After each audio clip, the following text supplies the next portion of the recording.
성경 봉독하겠습니다. 다 함께 일어나셔서 하나님의 말씀을 받으시기 바랍니다.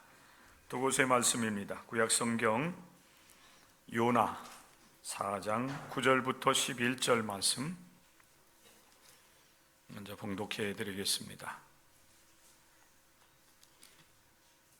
구약 성경 1291쪽입니다. 구약 성경 1291쪽 요나 4장 9절부터 11절 말씀 먼저 봉독해 드리겠습니다. 하나님이 요나에게 이르시되 내가 이 박넝쿨로 말미암아 성내는 것이 어찌 옳으냐 하시니 그가 대답하되 내가 성내어 죽기까지 할지라도 옳으니이다 하니라. 여호와께서 이르시되 네가 수고도 아니하였고 재배도 아니하였고 하룻밤에 났다가 하룻밤에 말라버린 이 박넝쿨을 아꼈거든 하물며 이 큰 성읍 니느웨에는 좌우를 분별하지 못하는 자가 12만 명이요 가축도 많이 있나니 내가 어찌 아끼지 아니하겠느냐 하시니라. 아멘. 신약성경 누가복음 15장 20절부터 24절의 말씀입니다. 신약성경 121쪽 누가복음 15장 20절부터 24절 찾으신 줄 알고 제가 봉독해 드립니다. 누가복음 15장 20절입니다. 이에 일어나서 아버지께로 돌아가니라. 아직도 거리가 먼데 아버지가 그를 보고 측은히 여겨 달려가 목을 안고 입을 맞추니 아들이 이르되 아버지, 내가 하늘과 아버지께 죄를 지었사오니 지금부터는 아버지의 아들이라 일컬음을 감당하지 못하겠나이다 하나 아버지는 종들에게 이르되 제일 좋은 옷을 내어다가 입히고 손에 가락지를 끼우고 발에 신을 신기라. 그리고 살진 송아지를 끌어다가 잡으라. 우리가 먹고 즐기자. 이 내 아들은 죽었다가 다시 살아났으며 내가 잃었다가 다시 얻었노라 하니 그들이 즐거워하더라. 이는 살아계신 하나님의 말씀입니다. 아멘. 자리에 앉으시기 바랍니다.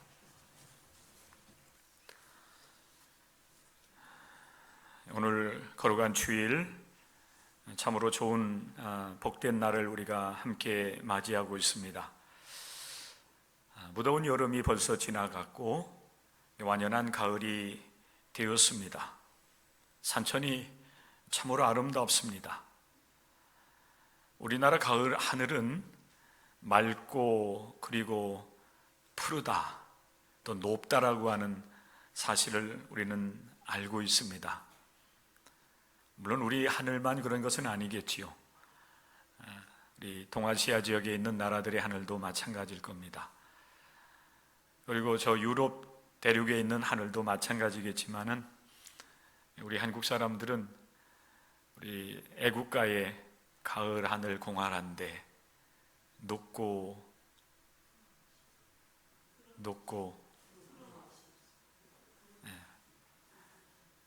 푸르다?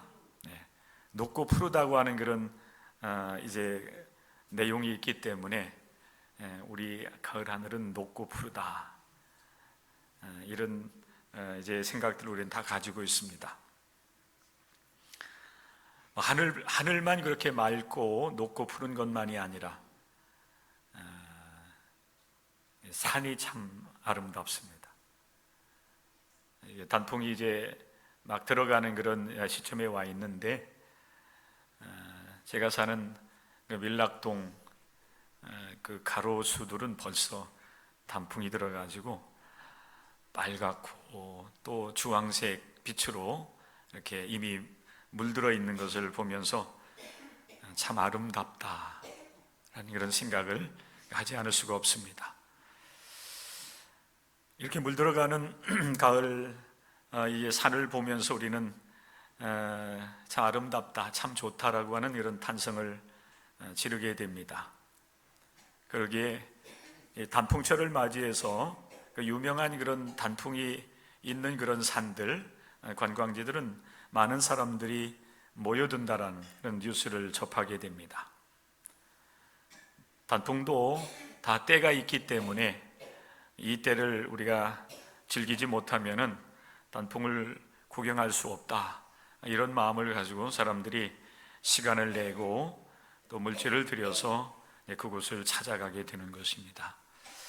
관심이 있기 때문에 사실은 그렇게 시간과 또 물질을 투자해서 그곳을 찾아가게 되는 것입니다. 여러분, 우리의 삶도 마찬가지 아니겠습니까? 오늘 우리는 기독교인으로서 이제 주일을 성수하기 위해서 예배당에 나와서 예배를 드립니다. 우리의 관심은 단풍이나 또 놀이하는 것에 있지 아니하고 하나님을 예배하는 것에 대한 관심이 있기 때문에 여러분들이 이곳에 함께 동참하게 된 줄로 믿습니다. 오늘 저는 여러분과 같이 요나서 그리고 누가복음의 말씀을 중심으로 해서 하나님의 열심이라는 제목으로 함께 말씀을 나누려고 합니다. 요나의 말씀을 읽었고 또 누가복음 15장의 말씀을 읽었기 때문에 본문의 말씀은 여러분들이 이미 다 잘 알고 있으리라. 또 제가 구체적으로 설명을 드리지 않아도 잘 알고 있는 그런 내용이기 때문에 어떤 말씀을 나누고자 하는지 오늘 여러분들이 짐작을 할 수가 있을 것입니다. 그러나 다시 한번 우리에게 주어진 이 하나님의 말씀을 함께 점검을 하고 또 이 말씀을 통해서 우리가 우리의 삶에 또 우리 교회에 적용하고자 하는 말씀의 뜻을 여러분들이 깨닫고 마음에 간직하고 또 권면하는 말씀을 따라서 여러분들이 함께 순종하여 하나님의 뜻을 이루어 나갈 수 있기를 바랍니다. 여러분, 하나님의 관심은 무엇일까요? 또 하나님은 누구에게 어떤 관심을 갖고 계실까요? 라는 질문을 먼저 하게 됩니다. 성경은 하나님의 관심사가 세상에 있다라고 하는 사실 우리에게 분명하게 증언을 하고 있습니다. 하나님께서 모든 만물을 창조하셨고 통치하시고 다스려 나가시기 때문에 그렇습니다. 그런 세상을 하나님께서는 사랑합니다라고 요한복음에서 우리에게 증언을 하고 있습니다. 하나님의 관심사는 이 세상인 것입니다. 그리고 이 세상 가운데 특별히 하나님의 형상대로 지음을 받은 하나님의 사람들이 살아가고 있는 이 지구, 이 공동체, 그리고 이 지구상에 살고 있는 인간 생명에 대한 큰 관심을 갖고 계십니다. 오늘 우리가 함께 본문으로 삼은 요나 4장 말씀 그리고 누가복음 15장 말씀에 보면은 하나님의 관심이 어디에 있는지에 대해서 조금 더 이렇게 좀 줄여서 우리에게 아주 분명하게 드러내 놓고 있습니다. 요나 4장의 말씀에 보면 하나님은 좌우를 분별하지 못하는 자에 대한 관심을 갖고 있음을 말씀하죠. 좌우를 분별하지 못해요. 또 누가복음 15장의 말씀에 보면은 돌아온 둘째 아들이 그 아버지 앞에 고백하는, 아버지 나는 하늘과 아버지께 죄를 지었습니다 라고 고백하는, 하나님과 그리고 이 세상 속에서 자신의 본분을 지키지 못한 그 죄를 고백하는 그 사람에게 하나님은 큰 관심을 가지고 있다는 것입니다.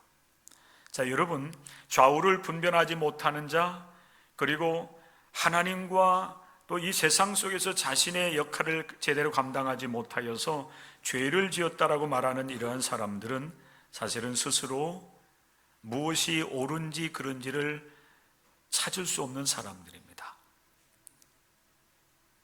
그렇기 때문에 분별하지 못하면서 방황하는 그런 삶을 살아가게 되고, 그렇기 때문에 또한 죄를 지어서 그 죄를 해결하지 못해서 안타까워하는 그런 삶을 살아갈 수밖에 없는 것입니다. 누군가의 도움이 필요한 사람들에 대한 하나님의 관심이 집중된다라고 하는 사실을 우리가 깨달아 알 수가 있는 것입니다. 그것은 요나 시대뿐만 아니라 또 예수님께서 이 세상에 오셔서 하나님 나라의 운동, 하나님의 말씀을 선포하는 그 시대뿐만 아니라 하나님은 오늘 이 시대에도 동일하게 세상에 대한 관심, 그리고 세상을 사랑하시고 이 세상 가운데 있는 인간에 대한 지극한 관심을 갖고 있음을 우리가 오늘 이 아침에 먼저 기억할 수 있어야 되겠습니다. 하나님의 관심이 어디에 있고 그리고 하나님이 무엇에 대해서 열심을 품고 있는가를 우리가 알게 될 때 하나님을 따르는 하나님의 백성들이 이 땅 위에서 하나님의 뜻을 어떻게 우리가 실천해 나가고 또 펼쳐나갈 수 있을지를 우리가 깨달아 알 수가 있는 것입니다. 하나님은 인간의 생명에 큰 관심을 가지시고 그리고 그 생명이 하나님 앞에 돌아오고 또 하나님 앞에서 구원을 받는 것에 대하여서 크게 열심을 내시는 분이십니다. 이 말씀 한번 따라서 해보시겠습니까? 하나님은 우리의 영혼 구원에 열심을 내십니다. 인간의 생명, 인간의 영혼에 대한 관심을 가지고 계실 뿐만 아니라 어떻게 하면은 우리 인간이 또 인간의 영혼이 하나님을 알고 그리고 하나님 앞에서 올바른 인생, 하나님 앞에 구원받은 자로서의 삶을 살아갈 수 있을지, 어떻게 하면 저들을 구원할 수 있을지 하나님은 그 사실에 대해서 관심과 열정을 갖고 계시다는 것입니다. 그런데 반하여서 사람은 지극히 자기중심적입니다. 다른 말로 표현하면 여러분 굉장히 이기적이라고 하는 그런 얘기입니다. 이스라엘이 바로 그러한 사실을 그렇다고 하는 사실을 우리에게 분명하게 이제 나타내 보여주고 있는데, 이스라엘 사람들은 하나님께서 자기 민족만을 사랑하신다라고 하는 생각을 가지고 있었습니다. 유대주의입니다. 하나님은 우리만을 택하셨고 하나님은 우리만을 사랑하시고 하나님은 우리 민족만을 구원하시기를 구원하신다라고 하는 그런 생각입니다. 반면에 성경은 하나님은 모든 나라와 민족을 하나님께서 내셨고 그리고 모든 나라와 민족을 사랑하신다고 하는 사실을 분명하게 증언을 하고 있습니다. 그런데 이스라엘 백성들은 하나님의 택함을 받은 이제 나라와 민족이었음에도 불구하고 하나님의 그 크신 뜻을 잘 알지 못했던 거예요. 자기들만의 생각과 사고 속에 빠져 있었기 때문에 그들은 잘못된 판단과 행동을 할 수밖에 없었습니다. 자, 여러분, 오늘날 우리 기독교인들이 이스라엘 백성들과 같은 그런 편협한 그 민족주의, 유대주의에 빠져서 모든 것들을 생각하고 판단한다라고 하면은 여러분 어떠한 일들이 일어나겠습니까? 오늘 사실 제가 여러분과 같이 나누고자 하는 말씀과 말씀과는 사실 별개의 이야기지만은 말씀의 이야기지만은 지금 여러분 그 이스라엘 땅에서 벌어지고 있는 그러한 모습들을 보면은 사실 여러분 정말 안타까운 그런 이제 현실입니다. 우리를 구원하시기 위해 이 세상에 오신 우리 주님 예수께서 육신으로 이 세상에 오셔서 성장을 하시고 그곳에서 이제 하나님 나라의 운동을 벌여나갔던 그 이스라엘 땅, 이스라엘 사람들은 그곳을 이스라엘 나라, 이스라엘 땅이라고 얘기하지만은 그들과 지금 전쟁을 하고 있는 팔레스타인의 이제 그 땅에서 살고 있는 사람들은 그곳을 팔레스타인 이렇게 부릅니다. 중동이라고 부르기도 하죠. 우리들은 주님께서 오셨고 주님께서 구원을 이루신 그런 지역 곳이기 때문에 그곳이 참으로 평화롭고 행복한 그런 지역이 되어야 되는데 안타깝게도 둘이 서로 지금 전쟁이 붙어가지고 수천 명이 죽고 또 수천 명이 이제 부상을 당해 가지고 큰 고통을 당하고 있는 그런 현실을 우리가 바라보고 있습니다. 이스라엘과 팔레스타인 둘 중에 어느 나라가 잘했고 잘못했고 이것을 여러분들에게 말씀드리려고 하는 것이 아니라, 여러분, 전쟁은 하나님이 원하는 것이 아닙니다. 우리도 또 사실 원하는 것이 아니에요. 전쟁에서 누가 이겼다고 해서 여러분 승리의 찬가를 부르면서 행복해할 그런 나라들이 어디 있어요? 하나님께서 기뻐하시는 것은 참된 평화입니다. 예수님께서 이 세상에 오셔서 이루시길 원하셨던 하나님의 나라, 천국도 바로 여러분 평화의 나라인 거예요. 그래서 우리가 여러분 잘못된 생각과 판단을 한다라고 하는 것이 어떤 결과를 낳는다라고 하는 것을 여러분 그런 그 전쟁이라든지 서로 분쟁하는 그런 모습을 통해서 우리가 깨닫고, 우리 하나님 나라 백성들은 그 땅의 평화를 위해서 우리는 정말 간절하게 하나님 앞에 기도해야 될 것입니다. 그것을 우리가 반면교사로 삼으면서 이 땅 위에 그런 그 서로 갈등과 분쟁이 일어나지 아니하도록 하나님 앞에 이 남북한의 평화적인 교류와 대화와 그리고 평화적 통일을 위해서 우리는 기도하는 일들도 쉬지 말아야 될 것입니다.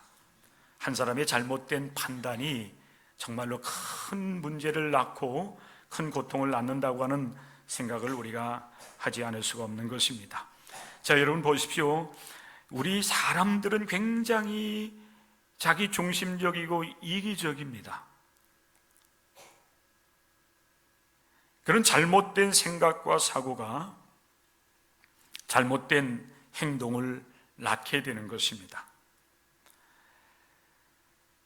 오늘 성경 말씀, 특별히 요나의 말씀에 보면은 니느웨라고 하는 성읍의 이야기가 나오고 있어요. 니느웨 하면은 아시리아, 아수르의 수도라고 하는 사실은 우리는 알고 있습니다. 이스라엘 북쪽에 있는 그 당시 이제 큰 아수르라고 하는 그런 그 제국이라고 볼 수가 있어요. 큰 나라라고 볼 수가 있는데 그 나라의 성읍이 바로 니느웨였습니다. 그런데 이 니느웨 성읍에 살고 있는 사람들이 악독하여서 그 악독이 하나님께 상달되었다라고 성경은 말씀을 하고 있어요. 하나님을 떠나서 삶을 살아가는 사람들이었기 때문에 그들의 계획하는 것, 행하는 것들이 이제 하나님 앞에 죄가 될 뿐만 아니라 서로의 그 관계 속에서도 많은 이제 여러분 문제를 낳는 것입니다. 이 고통을 당하는 사람들이 하나님 앞에 부르짖을 수밖에 없는 그런 상황에 이르는 것입니다.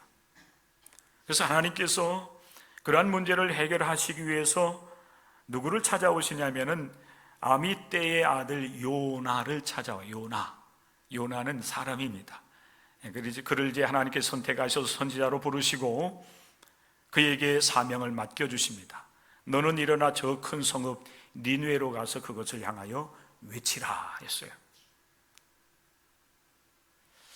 하나님께서 요나를 부르셔서 니느웨 성읍으로 들어가서 그들에게 외치라, 하나님의 말씀, 하나님의 사명을 분명히 주시는데 무엇을 어떻게 외치라고 하는 그 사실에 대해서는 여러분 말씀하지 아니하셨어요.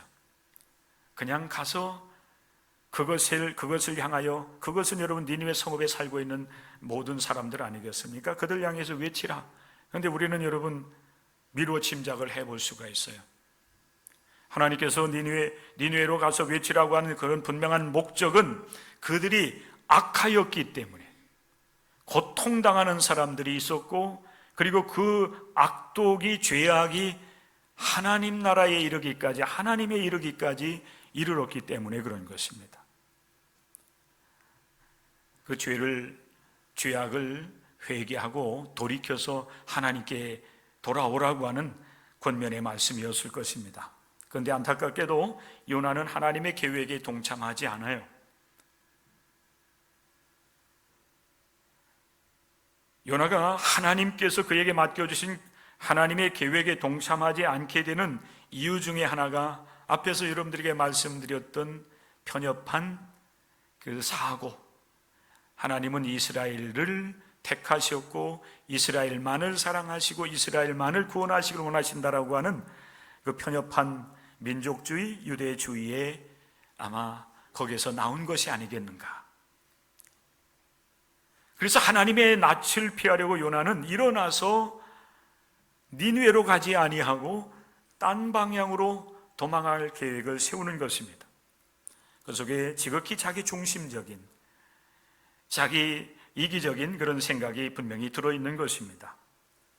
그래서 요나가 니느웨로 가지 아니하고 다시스로 가려고 뱃삭을 주고서 배에 올라서 이제 떠나갑니다.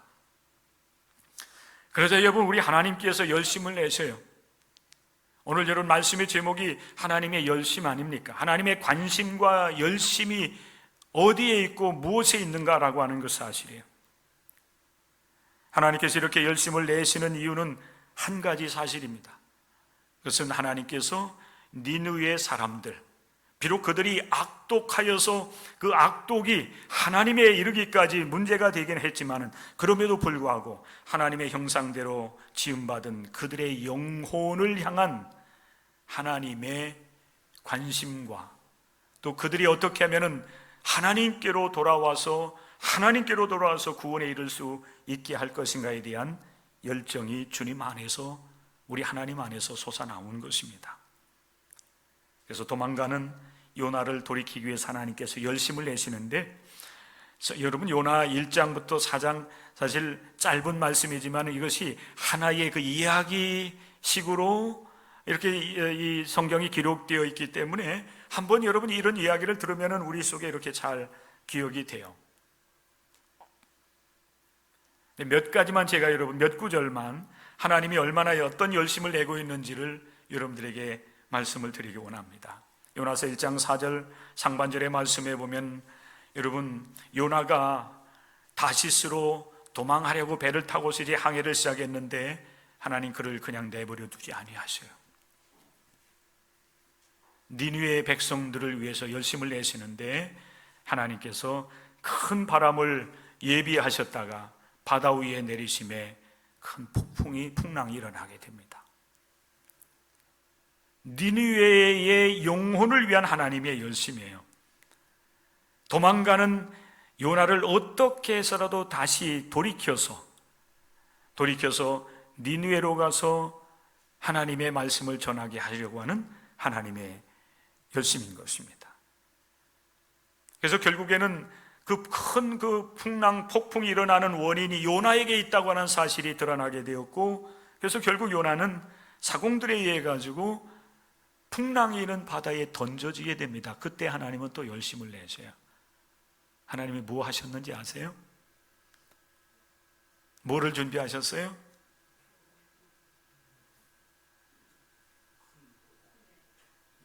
큰 물고기예요? 작은 물고기예요? 큰 물고기. 이게 제가 표현을 크게 이렇게 표현하고 있지만 제가 이제 점점 늘어나요. 성서학자들은 이 바닷속에서 살아가는 이 생물 가운데 가장 큰 것이 무엇일까 이렇게 고민하기 시작했어요. 자, 여러분의 생각에 이 요나를 이제 한 입에 이렇게 삼킨 물고기는 뭐였을까요? 예? 뭐가 여러분 가장 크다고 생각하십니까? 예. 상어? 고래? 네. 보통 그냥 우리가 이제 고래 이렇게 생각을 하죠. 예. 실제적으로 여러분 살아있는 생명체였을 거예요. 고래 중에서도 보면 고래도 종류가 여러 가지인데 큰 고래는 정말 엄청나게 여러분 큽니다. 우리 이런 보통 사람들이 얼마든지 이런 뱃속에 그 물고기 고래가 삼킬 수도 있을 정도가 되죠. 우리 하나님께서 도망가는, 그리고 그러다가 이 풍랑으로 인해서 문제가 되었을 때에 바다에 던져진 요나를 다시 집어삼키기 위해서 하나님은 그 큰 여러분 물고기를 하나님께서 미리 준비하십니다. 요나서 1장 17절 상반절이에요. 그래서 결국에는 요나가 여러분 그 물고기에 삼켜지게 되죠. 요나가 물고기 뱃속에 들어갈 수밖에 없었던 것입니다. 성경은 요나가 그 사흘 밤낮 물고기 뱃속에 있으면서 무엇을 했는지를 아주 분명하게 우리에게 증언을 해주고 있습니다. 그때야 비로소 요나가 그 자기 자신이 왜 이렇게 고난을 당하는지, 왜 물고기 뱃속에 이렇게 삼켜지게 되었는지를 깨닫게 되면서 사흘 밤낮 하나님 앞에 회개를 합니다. 그리고 그가 하나님께 이제 자신의 죄를 고백하고 회개하고 구원은 오직 하나님께 있음을 고백하게 되었을 때 하나님께서는 또 열심을 내시면서 요나를 이번에는 니느웨 가까이로 그 물고기를 몰아가시면서 육지에 요나를 토해내게 하시는 겁니다. 그리고 두 번째 그에게 임하셔서 너는 저 큰 성읍 니느웨로 가서 이제 그들에게 이제 외치라고 다시 사명을 맡겨 주시는 것입니다. 그래서 결국 요나가 하나님의 낯을 피하여서 다시스로 가려고 했던 계획은 무산되지요. 그리고 그것이 얼마나 잘못되었는가를 깨닫게 되고 다시 사명을 받고 니느웨로 가서 하나님의 말씀을 전하는 일을 감당해 나가는 것입니다. 왜 하나님께서 이렇게 열심을 품고 요나의 길을 막아서시고 다시 그를 돌이켜서 니느웨로 가게 하시는가? 하나님께서 비록 니느웨 사람들, 그들은 유대 민족, 이스라엘 사람들은 아니라 할지라도 동일하게 하나님의 형상대로 지음받은 하나님의 사람들이기 때문에 저들의 생명도 귀하고 저들의 생명도 영혼도 구원을 받아야 되기 때문에 하나님께서 니느웨로 요나를 다시 보내시는 겁니다. 니느웨 사람들을 향한 하나님의 열심인 줄로 믿습니다. 하나님은 니느웨 성읍의 사람들뿐만 아니라 하나님께서 지으신 이 세상을 사랑하시고 또 이 세상 가운데 있는 모든 나라와 모든 민족, 모든 백성 한 사람 한 사람까지라도 사랑하시고 구원받기를 원하신다고 하는 사실을 여러분들 기억할 수 있기를 바랍니다. 그래서 우리 하나님께서 구원의 복음이 예루살렘에서 시작되게 하셨고 그리고 그 복음이 온 유대로 그리고 사마리아로 이방 지역입니다. 그리고 사마리아 지역뿐만 아니라 땅 끝까지 전파되어야 될 것을 말씀을 하셨고 그리고 성령의 충만함을 받은 하나님의 사람들을 통해서 그 복음이 땅 끝까지 증거되는 역사가 이루어지게 된 줄로 믿습니다. 그런 가운데 하나님은 우리 민족을 사랑하셔서 130여 년 전에 우리 감리교 아펜젤러 선교사님과 장로교 언더우드 선교사님을 부활절 아침에 이 땅에 발을 딛게 하시고 저들을 통해서 복음을 전하는 가운데 그 구원의 복음이 오늘 우리에게까지 임한 줄로 믿습니다. 하나님의 관심과 열심이 오늘 나에게까지 이르렀다는 사실. 그런데 하나님께서는 이 구원의 복음을 전하는 데 있어서 굳이 여러분 요나를 사용하시기를 원하셨어요. 오늘 이 시대에 하나님으로부터 여러분 구원의 복음을 듣고 구원받은 하나님의 사람들로서 이 복음을 전해야 될 사명이 또한 우리에게 있다고 하는 사실도 여러분들은 깨닫는 시간이 될 수 있기를 바랍니다. 구원은 하나님께로부터 와요. 하나님이 이루어 나가시는 일들입니다. 그런데 구원은 하나님께서 이루시고 하나님의 역사임에도 불구하고 하나님은 또한 하나님의 사람들을 통해서 이 복음이 증거되기를 원한다고 하는 사실을 여러분들이 기억할 수 있어야 돼요. 그래서 우리는 한 영혼을 구원하고 또 한 영혼이 주님께로 돌아와서 하나님의 기쁨과 즐거움이 되고 하나님께 영광을 돌리는 일들을 행하기 위해서 전도 대상자를 작정하는 일을 행하는 것입니다. 지난 주간에 여러분들이 함께 작정에 동참을 하였고 작정 카드를 제출해 주셨습니다. 아직 그 일을 감당하지 못한 분들은 오늘까지 여러분들이 기도하면서 기록을 하셔서 내시면 돼요. 여러분, 이 일은 어려운 일이 아닙니다. 한 영혼의 구원을 위해서 주님의 일에 우리가 함께 동참하는 일이에요. 우리의 이웃을 돌아보면은 아직도 이 복음을 이제 듣지 못한 사람들도 있고, 복음을 들었음에도 불구하고 마음의 문이 열리지 않아서 예수님을 구세주로 영접하지 못한 우리의 이웃들이 많이 있음을 우리는 너무나도 잘 압니다. 그들이 때로는 우리의 부모님이기도 하고 우리의 자녀들이기도 합니다. 내 사랑하는 남편이 될 수도 있고 내 사랑하는 아내가 될 수도 있습니다. 또 조금 더 나아가면은 여러분, 우리의 이웃들이 될 수가 있죠. 우리 늘 가까이 대면하면서 삶을 살아가는 가까운 이웃들, 친척들, 직장 동료들, 그들 가운데 주님을 알지 못하는 이들을 위하여 우리가 기도하기 위해서 전도 대상자를 작정하는 일입니다. 그러면 여러분, 우리가 영혼 구원을 위해서 해야 될 일이 있다라고 한다면은 그렇게 여러분 전도 대상자를 작정하고 기도하는 일을 해야 됩니다. 여러분 따라서 하시기 바랍니다. 기도하는 일을 해야 됩니다. 한 영혼을 위해서 여러분 집중적으로 기도하는 거예요. 우리는 모든 사람이 다 구원에 이르기를 위해서 기도해야 되지만은 또 여러분 필요에 따라서 우리는 우리 가까이에 있는 주님을 알지 못하는, 때로는 낙심한 영혼을 위해서, 때로는 여러분 주님을 부인하는 그런 이들을 향하여서 복음을 전하기 위해서 이렇게 집중적으로 기도해야 할 이유가 있는 것입니다. 이것은 주님께서 우리에게 분부하신 내 이웃을 내 몸과 같이 사랑하라고 하는 이 새로운 계명을 이뤄나가는 아주 중요한 여러분 길이 되는 것입니다. 구체적으로 이웃을 사랑하는, 이웃사랑을 실천하는 길이 된다고 하는 사실을 여러분 기억을 하면서 한 영혼을 위해서 기도하는 일에 집중해 나갈 수 있기를 바랍니다. 그리고 그들에게 복음을 전하기 위해서 우리는 여러분 만남을 통해서 교제하고 또 그들의 마음을 열고 또 기회를 여러분 봐서 우리는 그들에게 예수 그리스도의 구원의 복음을 전하는 그런 사명들도 감당해 나갈 수 있어야 됩니다. 우리가 여러분 이 가을에 전도 대상자를 작정하고 기도하면서 초청하기를 원하는 여러분 초청일은 이제 한 달 후에 있을 추수감사주일입니다.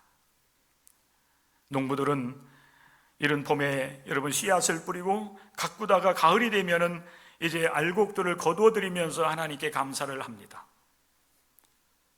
그렇다고 하면 우리 기독교인들은 무엇으로 하나님께 진정한 감사를 올려드릴 수 있겠는가? 한 영혼을 추수하는 것입니다.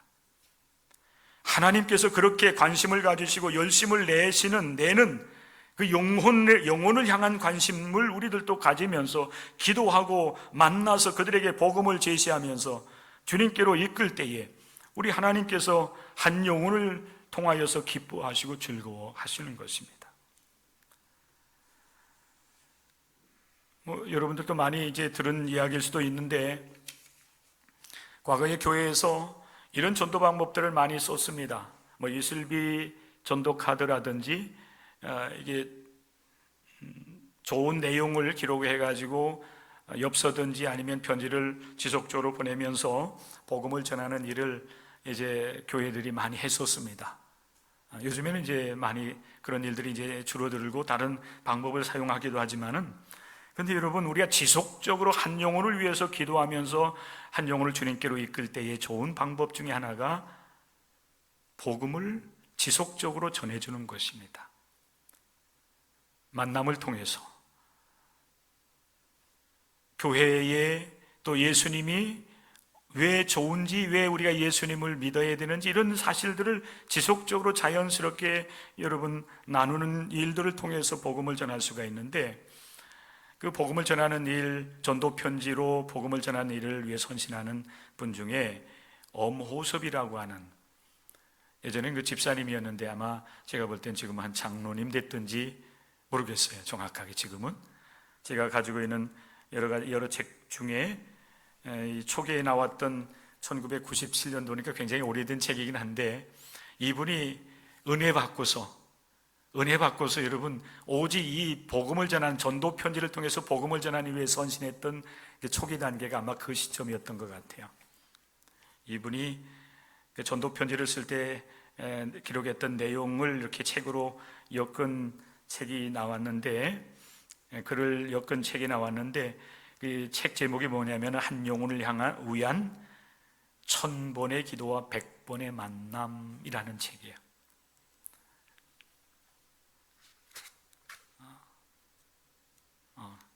바쁘신 길어지면 안 되는데 제가 요 얘기만 하고서 마치겠습니다.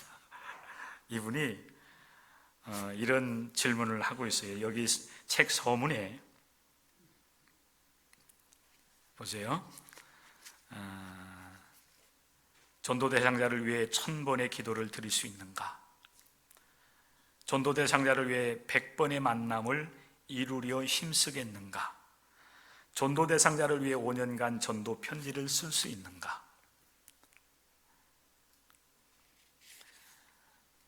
하나님은 우리를 통해서 주님의 복음이 누군가에게, 그 누군가는 여러분 오늘 이 시점에서는 한 영혼입니다. 그는 이런 기도를 하나님께 드리고 있습니다. 주여, 먼저 자신을 살펴보게 하옵소서. 그 옛날 방탕함으로 주님의 얼굴에 침뱉던 그때 그 모습을 생각하게 하옵소서. 주여, 먼저 자신을 살펴보게 하옵소서. 지난날 가룟 유다처럼 주님의 이름을 팔아 배를 채운 내 모습을 먼저 생각하게 하옵소서. 주여, 먼저 자신을 살펴보게 하옵소서. 텅 빈 주머니와 인색한 얼굴로 저들 앞에 설 때에 주님 앞에 빚진 자의 내 모습을 먼저 생각하게 하옵소서. 그리하여 주님 한 생명을 위한 1000번의 기도와 100번의 만남을 통해 주님의 얼굴에 묻은 침을 닦게 하시고, 한 생명을 위한 1000번의 기도와 100번의 만남을 통해 욕되게 한 주님의 이름을 높이 드러나게 하옵소서. 주님의 도우심으로 한 영혼이 주님 앞에 설 때에 이전보다 더 큰 사랑으로 양육하게 하옵시고 결코 주님보다 앞서지 않게 하옵소서. 그 언젠가 주님 배울 때 도리어 버림이 되지 않게 하시며 전도받은 자와 함께 별과 같이 영원토록 빛나게 하옵소서. 이분의 기도입니다. 성도 여러분, 우리에게 맡겨주신 한 영혼, 우리가 하나님 앞에 기도하면서 돌아보고 우리가 그를 위해서 기도하는 가운데 우리들도 여러분 그를 만나서 복음을 제시하고 복음으로 초대하는 일에 관심을 가지시고 열심을 품을 수 있기를 주님의 이름으로 간절히 부탁을 드립니다.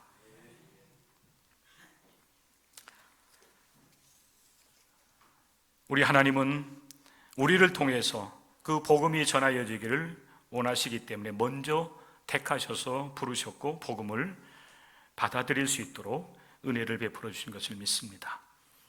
니느웨의 영혼을 구원하기 위해서 요나를 돌이키시고 요나를 통해서 복음을 전하게 하시고자 했던 하나님의 열심, 그 열심을 우리들도 예수 그리스도 안에서 품을 수 있기를 소망하면서 아무쪼록 이 결실의 계절에 한 영혼을 위한 기도, 한 영혼을 위한 만남, 한 영혼을 위한 복음 제시를 통하여서 하나님의 기쁨, 하나님을 즐겁게 해드리는 우리 동광교회 모든 성도들 될 수 있기를 주님의 이름으로 간절히 축원합니다.